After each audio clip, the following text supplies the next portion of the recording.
大家好，欢迎来到读书康的频道。我刚刚花了将近半个小时的时间，终于从我身后的济州岛的西归浦江汀码头走了出来。之前已经来过济州岛3次了，而且公共交通攻略的视频非常受大家的欢迎，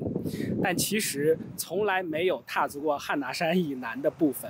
所以是邮轮第一次把我带到了这个地方。今天的这8个小时，我想尽可能多的看看南线的这些地方。我手机上呢有这样6个目的地，它们最远的距离相隔超过了30公里。那么现在的问题是，单靠公共巴士能不能在8个小时之内把这些地方全部都走到，而且还能按时返回这里，登上邮轮呢？我也拿不准，但愿意试试这个既熟悉又陌生的挑战。那么接下来呢，我们要做的事情呢，就是按照老规矩，拿出 T-Money 卡，然后去公交车站看看哪一路车能最快的把我们带到西归浦市区。不过，光从江汀码头走到最近的公交车站，像我这种步子快的人都要至少15分钟。好在大竹田这一站有木凳可以坐下等车。这里最便捷的路线就是520路，车不难等，而且大概30分钟就能到西归浦市中心广场。下车往中央洞著名中心的方向走，不到5分钟就能看到欧莱市场。第一家药肠的店名字就叫做第一打糕店。大家都说这里经常大排长龙，我来的这会儿却完全没人。众人力推的红豆打糕被摆在很显眼的位置。老板建议我也可以试试其他的口味，我选了红豆、坚果和芝麻的组合。别说这个红豆打糕确实特别，内馅的红豆米糕软糯不粘牙，甜味自然，外面包裹的是满满一层咸口的大颗蒸红豆，这种层次感还是第一次尝到。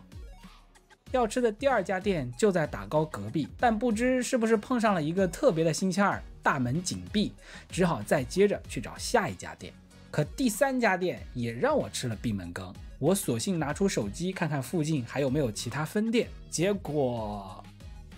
这里有一个特殊的情况，就是本来第2家准备吃这个 Mano Chicken， 它是西归浦欧莱市场非常有名的一家炸鸡店，但是我这会儿走遍了他们3家分店，居然没有一家是开门的，和 Naver 地图上标志的这个营业时间也完全不一样，不知道是什么样的情况。那么接下来的安排呢，我们只有去下一站李仲谢故居。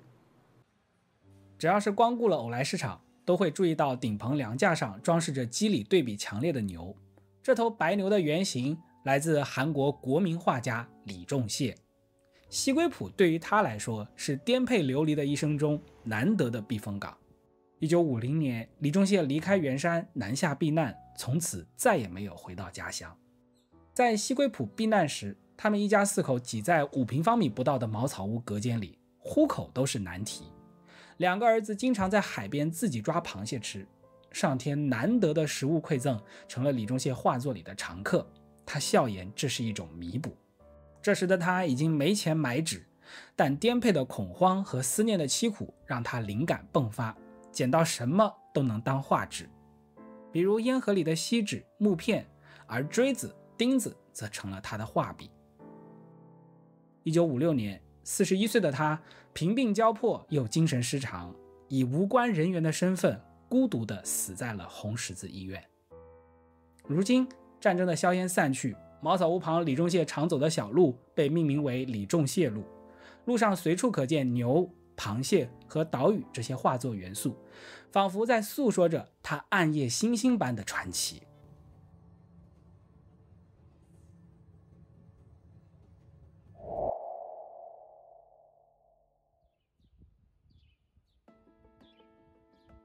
第3站呢，我们来到了药泉寺。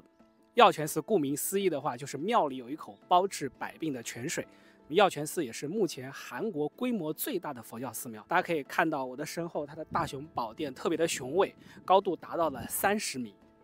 药泉寺所属的韩国佛教曹溪宗源自中国佛教禅宗。曹溪宗的宗祖是在唐朝修行超过40年的新罗僧侣道义国师。1996年建造的大光明殿面阔7开间，从外侧看有3层出檐，而内部则是带有回廊直通屋顶的殿堂。大光明殿正中端坐着5米高的毗卢遮那佛像，供奉在高达4米的坐台上，在韩国规模首屈一指。各层屋檐下细看都有装饰性质的3跳斗拱，遍布斗拱和额方上的彩画是韩国著名丹青彩画匠全昌宇的遗作。除此之外，飞船的船头上还会有梵文6字真言的图样。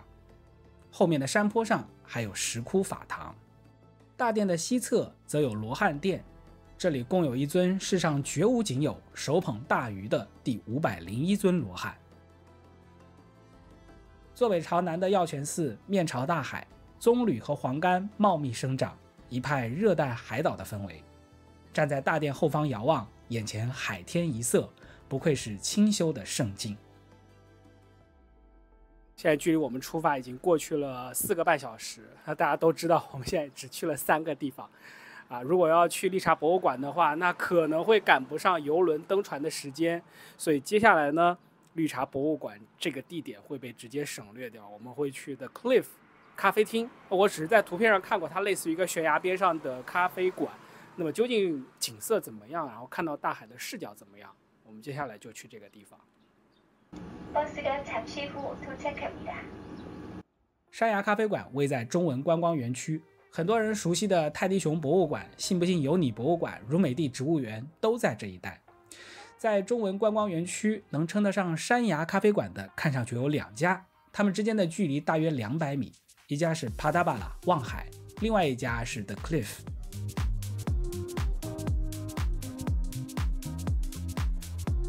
我选择的是距离主干道更近、有躺椅和沙发的 The Cliff。这里的咖啡和软饮售价大概在8000到1万韩元之间，鸡尾酒在12000到17000韩元之间。偏贵的价钱里，看似除了饮料本身，还包括了独一无二的海边视角。无论是艳阳加蓝色的大海和沙滩，还是日落时的紫色天空加海浪声，一定不要错过在山崖边欣赏。除了海岸山崖的风景之外，每天下午到凌晨1点，这里都有擅长 House 和 Techno 音乐的 DJ 驻场。上船之前的最后一站是法环洞，这里是离邮轮码头最近，而且有马路直连大海的居民区。这条马路以2002年韩日世界杯为名，称为世界杯路，另一端就是世界杯竞技场。但在这条风光优美又有烟火气的马路上，我再次中了西归浦星期二魔咒。本来准备吃的鲍鱼定时，又是大门紧闭。返回登船的时间已经有点紧张了，只好去了距离最近就在隔壁的偶来小路餐厅，刚好这家有听说过很多次但从来都没有挑战过的青果酱汤饭。在上次来济州岛时，我也学会了把米饭铲到另一个碗里，往石锅里兑热水焖锅巴的本地吃法，味道没有说多特别，但也有一种小小的本地仪式感。